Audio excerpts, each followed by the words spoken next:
Welcome back to the paddock. Today, we aren't just talking about a race, we are talking about a cultural shift in the world of Formula One. On this March 15, 2024, the Shanghai International Circuit didn't just host a Grand Prix, it hosted a coronation and a resurrection all at once. If you told a fan 2 years ago that we would see Lewis Hamilton standing on a podium draped in Ferrari red, while a teenager in his old Mercedes seat took the top step, they would have called you crazy. But here we are. The 2026 season has officially exploded into life, and the storylines coming out of China are nothing short of legendary. Let's dive straight into the heart of the drama. The atmosphere in the Ferrari garage this morning was electric but tense. Since the move from Brackley to Maranello, Lewis Hamilton has been under a microscope. Critics claimed the 7-time world champion was past his prime, that he'd moved to Italy for a retirement paycheck, and that the SF-26 wasn't the car to bring him back to the front. But during the 56 laps of the Shanghai Grand Prix, Lewis Hamilton silenced every single doubter. From the moment the lights went out, it was clear that the hammer time we've missed hasn't disappeared, it's just changed colours. Starting from P3 on the grid, Lewis knew he had to be aggressive. Beside him was his teammate Charles Leclerc, and ahead of him, the young prodigy Kimi Antonelli in the Mercedes. The start was a masterclass. As the lights extinguished, Hamilton got a perfect launch, utilizing the Ferrari's incredible low-end torque.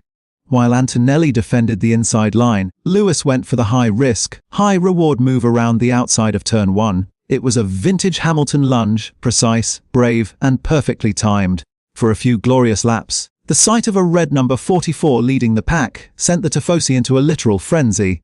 However, the 2026 regulations have brought a new variable into play, the manual override mode. This push-to-pass electrical boost system changed the tactical landscape of the race.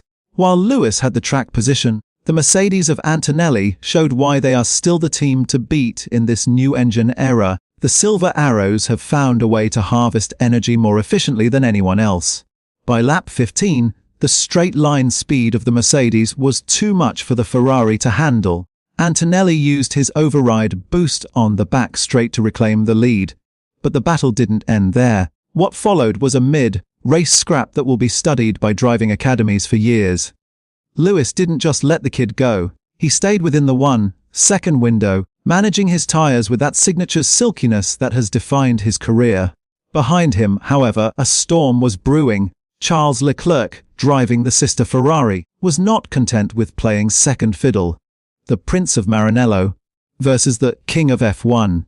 It was the battle we all signed up for when this transfer was announced. For 10 laps, the two Ferraris were inseparable.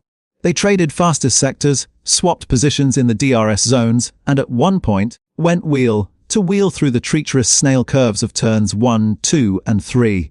This is where the maturity of Lewis Hamilton shone through. While Leclerc was burning through his battery and overheating his fronts, Lewis waited. He knew the Shanghai track surface was abrasive. He backed off just enough to find clean air, cooled his tyres, and when Leclerc finally made a slight error at the hairpin on lap 42, Lewis pounced. It wasn't just a pass, it was a statement. It told the world and Ferrari that he is the lead driver when the pressure is highest. As the checkered flag waved, Kimi Antonelli took a historic win for Mercedes, becoming one of the youngest winners in the sport's history. It was a passing of the torch in one garage, but in the other, it was a rebirth. Lewis Hamilton crossing the line in P3 felt like a victory. As he drove into the pit lane, the scenes were emotional.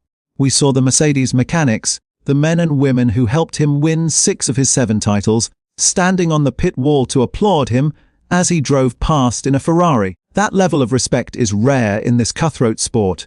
On the podium, the image was striking.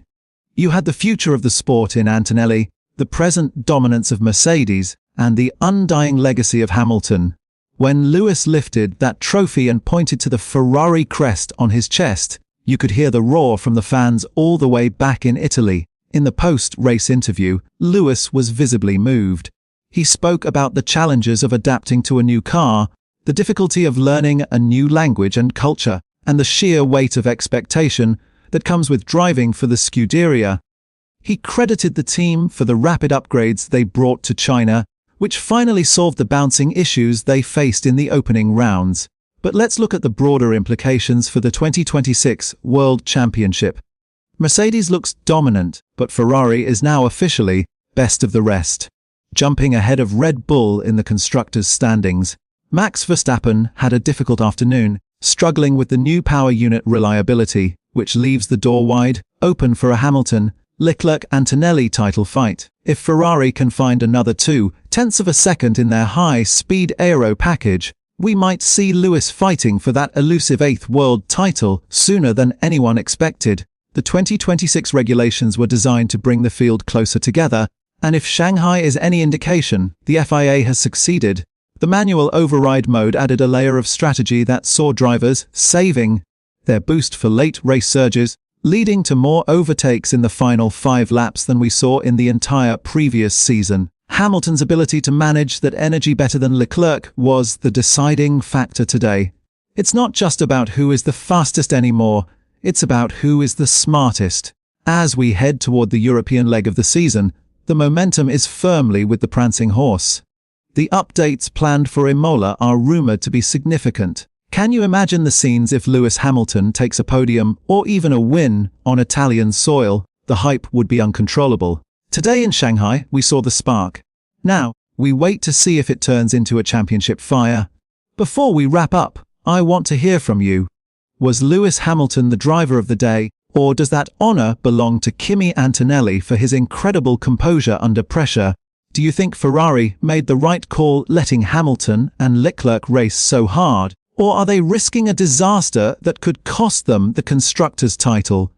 The comment section is open, and I'll be jumping in to discuss the race with you all. If you enjoyed this deep dive into the Shanghai Grand Prix and want to stay updated on everything happening in the F1 paddock, make sure to hit that like button. It really helps the channel reach more fans like you. Don't forget to subscribe and turn on notifications so you never miss a breaking news update or a technical breakdown. This is the 2026 season, and it's only getting started. I'm your host, and I'll see you at the next turn. Stay fast.